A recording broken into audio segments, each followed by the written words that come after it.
संगत जी, आपका हमारे चैनल में स्वागत है। हम आपके लिए रोजाना सत्संग साखियां लाते रहते हैं। वीडियो शुरू करने से पहले एक विनती है, हमारे चैनल गुरु के द्वार को जरूर सब्सक्राइब कर लीजिए और वीडियो को लाइक करना मत भूलिएगा। कमेंट में राधा स्वामी जी जरूर लिख दीजिए।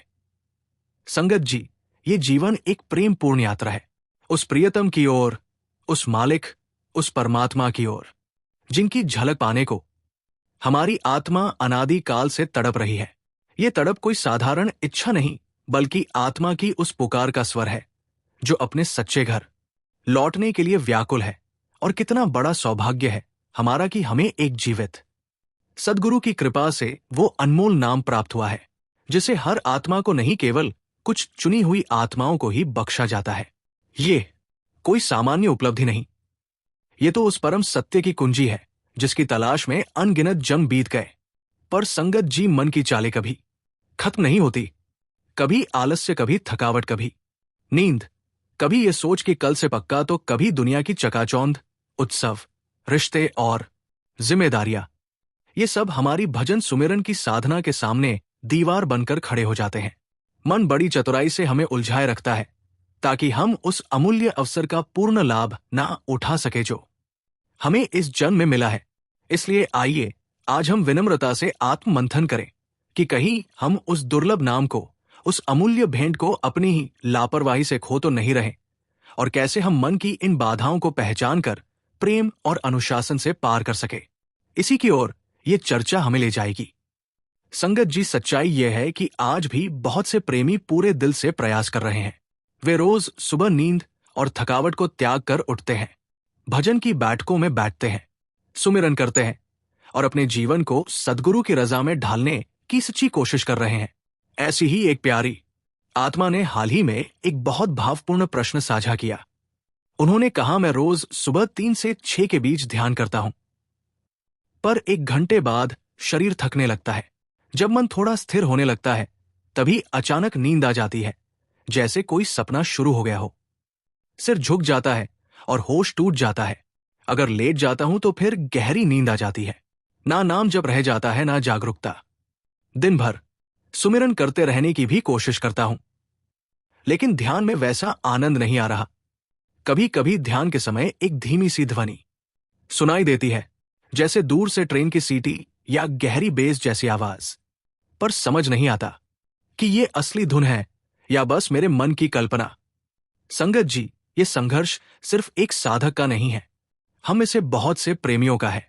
अगर आप भी ये वीडियो सुनने आए हैं तो यकीनन आप भी अपने भजन सुमिरन के अभ्यास में लगे हुए हैं, लेकिन हो सकता है नींद आपकी भी सबसे बड़ी रुकावट बन रही हो। क्या आपने भी अनुभव किया है कि जैसे ही सिमरन शुरू करते हैं, आंखें भारी होने लगती है, शरीर पर आलस्य छा जाता है और साधना अधूरी रह जाती है? तो आइए आज हम बड़े प्रेम और गंभीरता से इस विषय पर बात करें। भजन करते समय नींद क्यों आती है?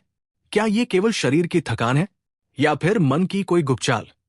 आज हम जानेंगे नींद आने के वो मुख्य कारण जो हमारे अभ्यास में बाधा बनते हैं, और उनके कुछ व्यावहारिक समाधान जो स्वयं अनुभव और कई साधकों की सच्ची बातों से निकले हैं।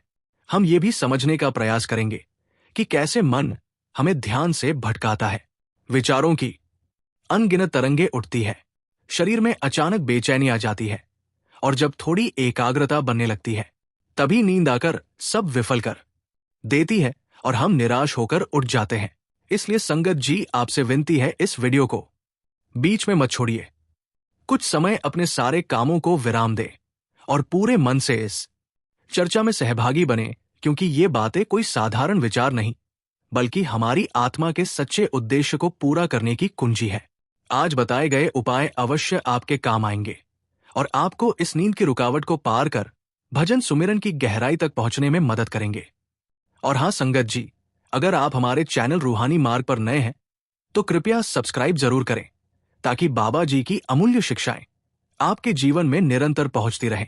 संगत जी, एक बार सवाल जवाब के दौरान बाबा जी ने एक प्रेमी को बड़ी ही प्यारी और गहरी बात समझाई थी। उन्होंने कहा, अपना ध्यान नाम पर लगाओ, खुद पर नहीं। अपनी मुद्रा कैसी है, जगह कैसी है, वातावरण कैसा है, ये सब जरूरी तो है, लेकिन सबसे ज्यादा जरूरी है कि हमारा मन और सूरत नाम में टिके। बाबा जी ने बड़ी ही सहजता से समझाया कि हमें मालिक के करीब हमारे प्रयास नहीं बल्कि उसकी कृपा ले जाती है। इस सच्चाई को जब हम पहचान लेते हैं तब हमें समझ आता है कि केवल एक क्षण का सच्चा निर्मल ध्यान उन घंटों से अधिक मूल्यवान होता है जो हम जबरदस्ती अपने बल पर करने की कोशिश करते हैं। तो संगत जी, सबसे पहली बात जो हमें सच्चे दिल से समझनी है वो ये कि हमारे बस में कुछ भी नहीं है।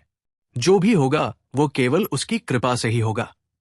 हमारी भूमिका बस इतनी है कि हम सच्चे मन से प्रयास करते रहें, बाकी सब उसी मालिक की रजा पर छोड़ दें। संगत जी, ध्यान में नींद आना केवल एक रुकावट नहीं होती बल्कि ये एक अवस्था भी होती है। चलिए इसे गहराई से समझते हैं। संगत जी, ध्यान में नींद आना केवल एक रुकावट नहीं होती बल्कि ये एक गहरी अवस्था भी होती है। इसलिए आप परेशान ना हो बल्कि इसे समझने की कोशिश करें। यदि हम इसके संकेतों को ठीक से पहचाने तो हमें ये समझ में आने लगेगा कि हमारी नींद का कारण क्या है।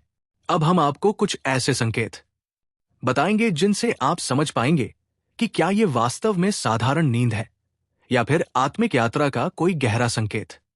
संगत जी, क्या आपने कभी उस क्षण को महसूस किया है जब सिमरन करते करते मन अचानक स्थिर होने लगता है, सांसें धीमी हो जाती है और एक अद्भुत शांति भीतर उतरने लगती है, जैसे सब कुछ थम सा गया हो। ना कोई चिंता, ना कोई विचार, बस नाम की मधुर ध्वनि और भीतर की सूक्ष्म गहराइयां। यही वो आरंभिक द्वार है सहज अवस्था का, जहां ये मन थकता नहीं, शांत हो जाता है।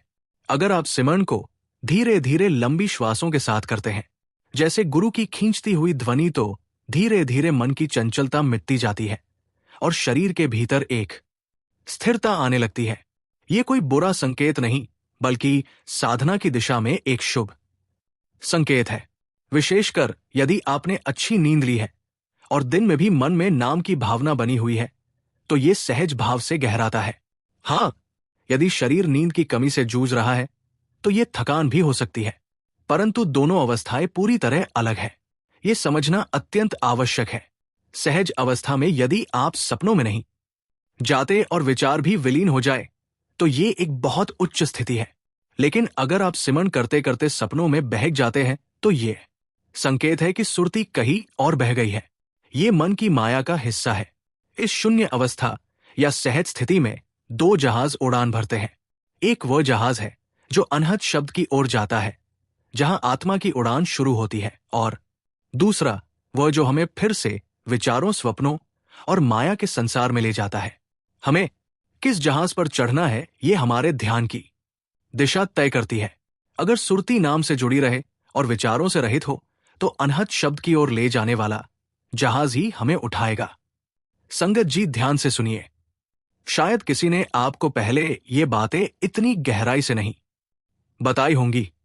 अगर आप ध्यान के समय जागृत रहना चाहते हैं और सिमरन करते हुए नींद से बचना चाहते हैं तो कुछ समय के लिए थोड़ा तेज प्रेरणा से भरा जोशपूर्ण सिमरन करें। धीरे धीरे जब मन स्थिर हो जाए तो फिर उसी लय में गहराई में उतरते जाएं। अब संगत जी, जो बातें मैं आपसे साझा कर रहा हूं ये मेरा व्यक्तिगत अनुभव है, जिन्हें मैंने अपने अभ्यास में उतारने का प्रयास किया है और जिनसे मुझे आत्मिक मार्गदर्शन और गहरी समझ मिली है। यदि अनहद धुन सुनाई देती हो तो उसे सुनते हुए धीरे धीरे नींद की अवस्था में जाएं। बिना स्वप्न की गहरी निद्रा में प्रवेश करें। बीच बीच में जब नींद में थोड़ी देर को जागे, जैसे करवट बदलने के लिए, तो आंखें ना खोलें। उसी क्षण गुरु मंत्र को दोहराएं या धुन पर ध्यान दें। फिर से नींद आएगी पर सुरती अपशब्द के संपर्क में होगी। जागने पर भी प्रयास करें कि अनहद को सुना जाए या गुरु मंत्र चलता रहे। धीरे धीरे 5 ध्वनियां प्रारंभ होती है। एक समय ऐसा आएगा जब अनहद दूर एक तेज गूंजती हुई आवाज जैसे शंख या बिगुल बजे सुनाई देने लगेगी। फिर ध्यान उस दूर पर लगाएं और संभवत उसके बाद प्रकाश की झलक मिलने लगेगी। उस प्रकाश जो पारदर्शी और चमकता हुआ होता है, पर ध्यान केंद्रित करें। संगत जी, ध्यान में नींद आना कोई बुरी बात नहीं है, बल्कि ये दिखाता है कि शरीर शांत हो रहा है। लेकिन इसमें एक सूक्ष्म रेखा है जो साधना को गहरा बनाती है या केवल सोने की अवस्था में ले जाती है। ये अभ्यास ही बताएगा कि आप किस दिशा में जा रहे हैं। यदि आप सिमरन करते करते ये महसूस करें कि सिर झुकने लगा है, पीठ ढीली हो रही है तो संभवत आप सपनों की ओर जा रहे हैं, या शरीर की ऊर्जा प्राण कमजोर हो रही है। लेकिन यदि आप स्थिर बैठे हैं, सुरती जागृत है, मन विचारहीन है और गुरु मंत्र भीतर चलता हुआ प्रतीत हो रहा है, तो आप शून्य की ओर बढ़ रहे हैं। संगत जी, जब हम ध्यान की शुरुआत करते हैं तो मस्तिष्क की तरंगे धीरे धीरे अल्फा और फिर थीटा अवस्था में चली जाती है। ये वही स्थिति होती है जो शरीर और मन को नींद के करीब ले जाती है, जिससे लगता है कि हम सोने लगे हैं या हमारा मन भारी हो रहा है। लेकिन ये नींद नहीं बल्कि ध्यान की एक प्राकृतिक अवस्था है जो मन को गहराई में ले जाती है। इस समय सजग रहना बेहद जरूरी है। सजग रहने का अभ्यास कैसे करें? अपने आप से ये भाव बनाए रखें कि मैं देख रहा हूं कि मैं नाम जप रहा हूं, या देखना ही जागरूकता की चाबी है। साथ ही अपने बैठने के पोस्चर पर भी ध्यान दें। रीढ़ सीधी होनी चाहिए और यदि संभव हो तो आंखें हल्की खुली रखें। ये बाहरी सजगता अंदर की जागरूकता को भी जगाती है। जब भी ध्यान के दौरान मन भटके या नींद आने लगे तो उसे कठोरता से नहीं बल्कि प्रेम से धीरे धीरे सिमन की ओर लौट आए। ये अभ्यास धीरे धीरे आपके ध्यान की गुणवत्ता को बढ़ाएंगे और नींद जैसी स्थिति से जागरूकता की ओर ले जाएंगे। संगत जी, मेरे व्यक्तिगत अनुभव में यही समझ आई है कि इन अवस्थाओं को ज्यादा विश्लेषण ना करें, बल्कि केवल प्रेम, समर्पण और सतत सिमन से यात्रा को जारी रखें। मन रास्ते में बहुत से पड़ाव दिखाएगा, लेकिन हमें सिर्फ नाम की डोर पकड़कर आगे बढ़ते जाना है। यदि कभी नींद आ भी जाए और आप महसूस करें कि बस अब लेटना ही है, तो कोई संकोच नहीं, लेकिन भीतर गुरु मंत्र की लौ जलती रहे, यही प्रयास करें। नाम की यात्रा कोई सिद्धि नहीं, एक शुद्धि है, और हर शुद्धि के पहले मन बहुत कुछ बाहर फेंकता है। स्वप्न, विचार, थकावट, भ्रम। परंतु जो प्रेमी टिकते हैं उन्हें वो अनुभव होते हैं जो शब्दों से परे हैं। संगत जी, ये तो हम समझ ही चुके हैं कि ध्यान में नींद आना केवल एक रुकावट नहीं, बल्कि कभी कभी एक आत्मिक अवस्था भी हो सकती है। लेकिन साथ ही नींद आने के कई और कारण भी होते हैं जो हमारे दैनिक जीवन और जीवन शैली से जुड़े होते हैं। आइए अब उन्हें समझने की कोशिश करें। संगत जी, नींद आने के कई कारण हो सकते हैं, लेकिन एक सबसे गहरा कारण है भजन में प्रेम की कमी। जब प्रभु से प्रीत नहीं होती, जब भजन केवल एक दैनिक क्रिया बन जाता है, जब बाबा जी से रिश्ता हृदय से नहीं जुड़ता, तब सुमिरन बोझ लगने लगता है, और वही बोझ नींद बनकर आंखों पर छा जाता है। जहां प्रेम होता है वहां जागृति होती है, वहां चाह होती है, तड़प होती है, इंतजार होता है। लेकिन जहां प्रेम नहीं, वहां मन को थकावट महसूस होती है और नींद हावी हो जाती है। उदाहरण के रूप में देखें, मनोरंजन, व्यापार, लालच, चिंता, इच्छाओं में तो नींद नहीं आती, क्योंकि वहां मन का रुचि और राग जुड़ा होता है। लेकिन भजन में मन को प्रेम नहीं मिला तो वो बहाना बना लेता है नींद का। बाबा जी का उपदेश है, भजन को बोझ नहीं समझो, उसे प्रियतम से मिलन की घड़ी मानो। जब ये भाव जगता है तब नींद तो दूर भागती है और हर पल सुमिरन में चित्त डूबा रहता है। कभी आपने अनुभव किया है कि जब हम किसी प्रिय को मिलने जा रहे होते हैं तो मन में एक उत्साह, एक प्रेम की लहर होती है। आंखों में नींद नहीं होती, बल्कि एक आंतरिक ऊर्जा होती है। लेकिन जब वही सुमिरन हम यंत्रवत करने बैठते हैं, बिना प्रेम, बिना जुड़ाव, तो मन ऊब जाता है और नींद आने लगती है। इसका सरल उपाय है सुमिरन से पहले कुछ पल प्रेम की तैयारी के लिए निकालना। संगत जी, इसके लिए मैं जो करता हूं वह ये है, सुमिरन शुरू करने से पहले कुछ पल अपने सद्गुरु का ध्यान करता हूं। मन ही मन उनसे बात करता हूं और विनती करता हूं, हे मेरे सद्गुरु, इस पापी पर अपनी कृपा की दृष्टि डालो, मुझे अपनी शरण में लो, मुझे ऐसा प्रेम और भक्ति दो जो मुझे आपके चरणों से जोड़ दे और मेरा सुमिरन केवल शब्द ना रह जाए, बल्कि आपके प्रेम से भरा एक पुकार बन जाए। संगत जी, भजन सुमिरन करते समय नींद आने का एक और बहुत महत्वपूर्ण कारण है शारीरिक थकावट और नींद की कमी। दिन भर की भागदौड़, तनाव और असंतुलित जीवन शैली का सीधा प्रभाव हमारे शरीर और मन दोनों पर पड़ता है। जब शरीर थका हुआ होता है तो वो स्वाभाविक रूप से विश्राम मांगता है। ऐसे में जब हम भजन की बैठक पर बैठते हैं तो शरीर उस समय को विश्राम का समय मानकर नींद की ओर खींचने लगता है। ये एक सामान्य प्रक्रिया है, लेकिन साधक को इसे समझदारी से संभालना होता है। जब दिनचर्या असंतुलित होती है, जैसे देर रात तक जागना, भारी भोजन करना, लगातार मानसिक या शारीरिक परिश्रम करते रहना, तो यह थकान और नींद का एक चक्र बना देता है, जिससे सुमिरन की स्थिति प्रभावित होती है। इसका समाधान है जीवन में संतुलन। सबसे पहले कोशिश करें कि समय पर सोना और पर्याप्त नींद लेना 6-7 घंटे आपकी दिनचर्या का हिस्सा बने। दूसरा, सुमिरन से पहले 5 मिनट के लिए गहरी सांसों पर ध्यान केंद्रित करें ताकि मन शांत हो और तनाव कम हो सके। तीसरा, भजन की बैठक का समय ऐसा चुनें जब शरीर अपेक्षाकृत तरोताजा हो, जैसे अमृत वेला, जब वातावरण भी शांत होता है और शरीर मन विश्राम के बाद नया होता है। और सबसे जरूरी बात, भोजन सात्विक और हल्का हो, जिससे शरीर हल्का महसूस करे और नींद हावी ना हो। इस प्रकार जब हम शरीर को सुमिरन के अनुरूप तैयार करेंगे, तभी आत्मा भी उस दिशा में सजग होकर चल सकेगी। संगत जी, तीसरा कारण जिसके कारण भजन सुमिरन करते समय नींद आने लगती है, वो है हमारी गहरी तामसिक प्रवृत्ति और भोजन की प्रकृति का प्रभाव। यदि हम भारी तैली या देर रात का भोजन करते हैं, तो ये ना केवल शरीर पर बोझ बनता है, बल्कि मन और चेतना को भी बोझिल कर देता है। तामसिक भोजन मानसिक सुस्ती, आलस्य और उगने जैसी स्थितियां पैदा करता है, जो सुमिरन के समय एकाग्रता में बड़ी बाधा बनती है। विशेषकर जब हम भजन के लिए बैठते हैं और पेट भरा हो, तो शरीर विश्राम चाहता है, न कि ध्यान में टिकने की शक्ति देता है। इसलिए जरूरी है कि हम भोजन और भजन के बीच संतुलन रखें। उपाय के रूप में भजन से कम 2 घंटे पहले हल्का सात्विक भोजन करें। ऐसे भोजन से शरीर को पचाने में अधिक ऊर्जा नहीं लगती और मन भी हल्का बना रहता।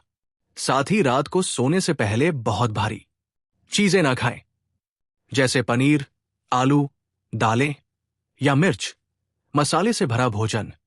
उसके स्थान पर गर्म पानी पीना या कुछ समय टहलना मन और शरीर दोनों को शांत करता है। संगत जी, बाबा जी भी यही समझाते हैं कि सच्चा साधक वो है जो अपनी दिनचर्या को भी साधना के अनुकूल ढाल ले।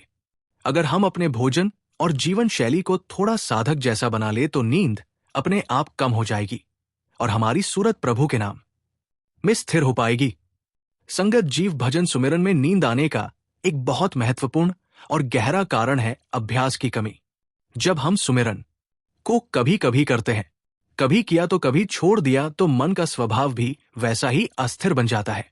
मन की चंचलता ऐसी है कि ये खालीपन बर्दाश्त नहीं कर सकता। जैसे ही सिमन की डोर छटी, ये दुनिया की तरफ दौड़ पड़ता है। बाबा जी की ये अमूल्य सीख हमेशा याद रखिए, सुमिरन रोज करो। अभ्यास ही मन को बांधता है। जिस प्रकार एक विद्यार्थी को सफलता पाने के लिए नियमित पढ़ाई की आवश्यकता होती है, वैसे ही एक साधक के लिए रोज का अभ्यास आवश्यक है, ताकि उसका मन धीरे धीरे प्रभु नाम में स्थिर हो सके।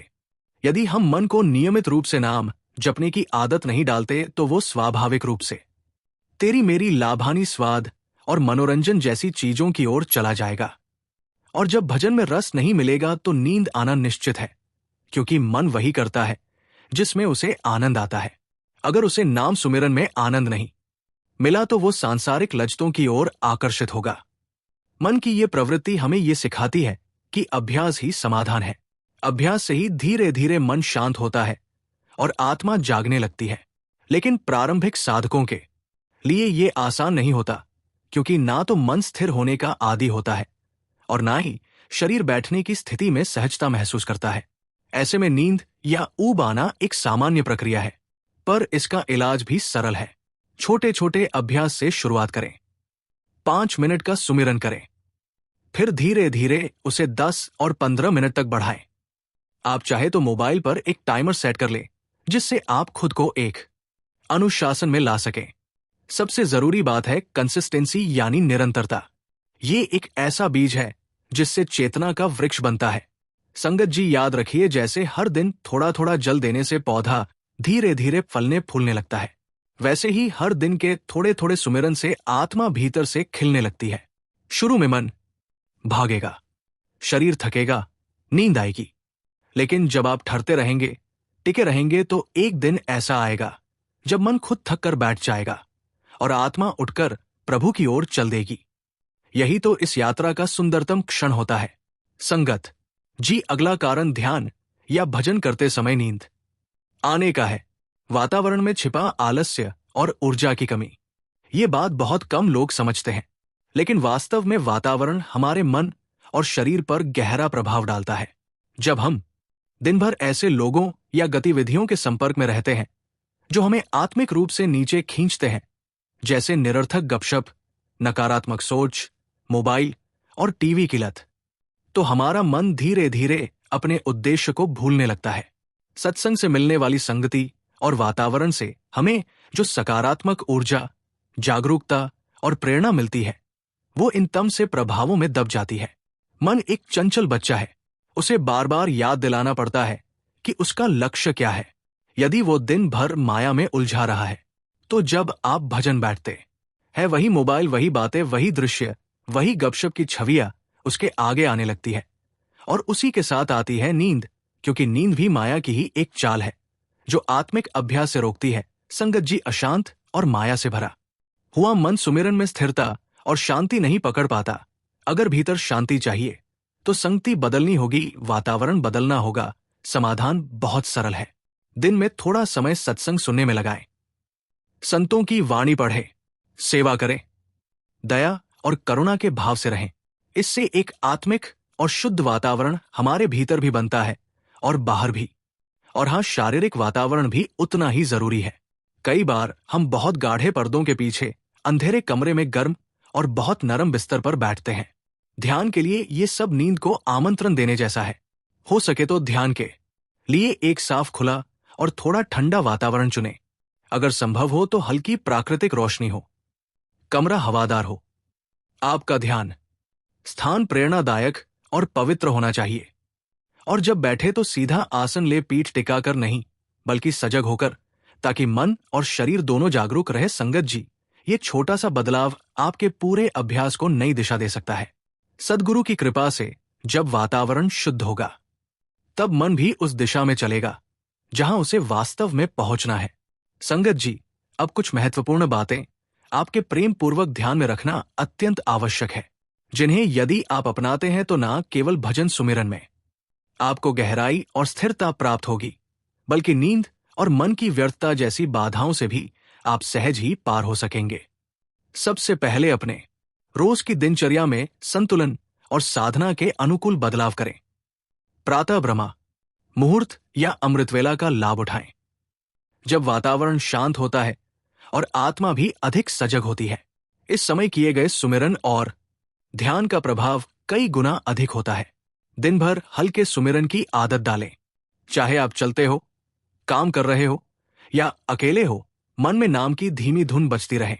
यही अंत स्मिरन धीरे धीरे आपके भीतर एक स्थायी जागरूकता का रूप ले लेता है। मोबाइल, सोशल मीडिया और अन्य भटकाने वाली वस्तुओं से दूरी रखें, क्योंकि ये मन को बार बार बाहर की ओर खींचते हैं और आपकी अंदर की यात्रा बाधित होती है। अब कुछ प्रैक्टिकल और आत्मिक उपायों की ओर चलते हैं जो नींद पर विजय प्राप्त करने में आपकी सहायता करेंगे। सबसे पहले अभ्यास का समय ब्रह्मा मुहूर्त में रखें, क्योंकि यही समय आत्मिक यात्रा के लिए सर्वश्रेष्ठ है। आसन की स्थिति ऐसी रखें कि शरीर अलसाया ना हो। कुर्सियां तख्त पर पीठ सीधी और सजग मुद्रा में बैठे। यदि नींद आने लगे तो आंखों में पानी के छींटे मारे या थोड़ी देर खड़े होकर सुमिरन करें। नींद का मुकाबला करने के लिए आसन बदलना भी एक उपयोगी विधि है।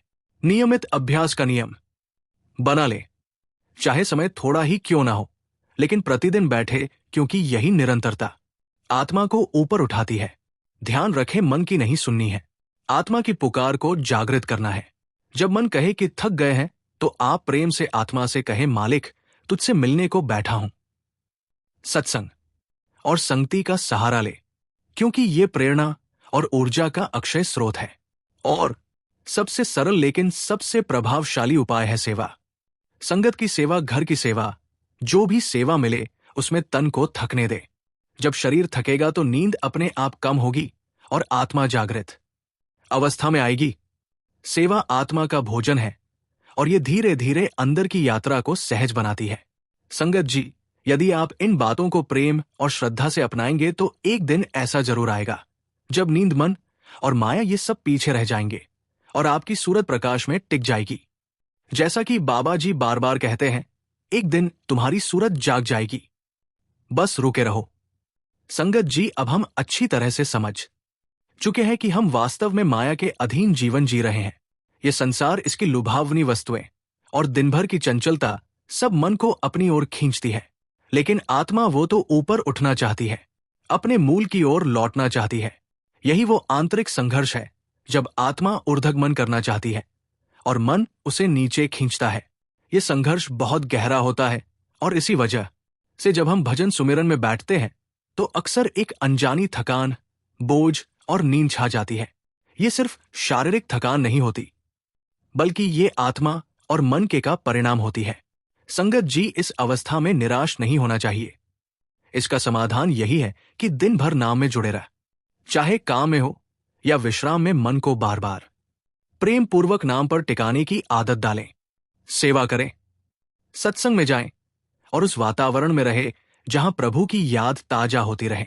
संगत जी, ध्यान का असली लक्ष्य केवल आंखें बंद कर बैठ जाना नहीं, बल्कि नींद, विचारों और माया से जाग जाना है। बाबा जी का पावन वचन है, ये जीवन प्रभु की दी हुई पूंजी है, इसे भजन में लगाओ, नींद में नहीं। ये वचन केवल शब्द नहीं, आत्मा की पुकार है। जब साधक सच्चे प्रेम से बैठता है तो मन चाहे लाख बहाने बनाए, कभी थकावट, कभी आलस, कभी नींद, पर आत्मा का लक्ष्य अटल रहता है। संगत जी, याद रखें कि नींद कोई शत्रु नहीं, वह भी हमारी साधना की परीक्षा है। संगत जी, अगर आपको ये वीडियो अच्छा लगे तो कृपया इसे जरूर आगे शेयर कीजिए ताकि सब इसका लाभ ले और सद्गुरु की कृपा के पात्र बने। इसी के साथ संगत जी, हम आपसे इजाजत लेते हैं। कल फिर मिलते हैं नए सवाल, जवाब और साखी के साथ। आप जी से विनती है, कमेंट में राधा स्वामी और अपने शहर का नाम जरूर लिखें। राधा स्वामी जी।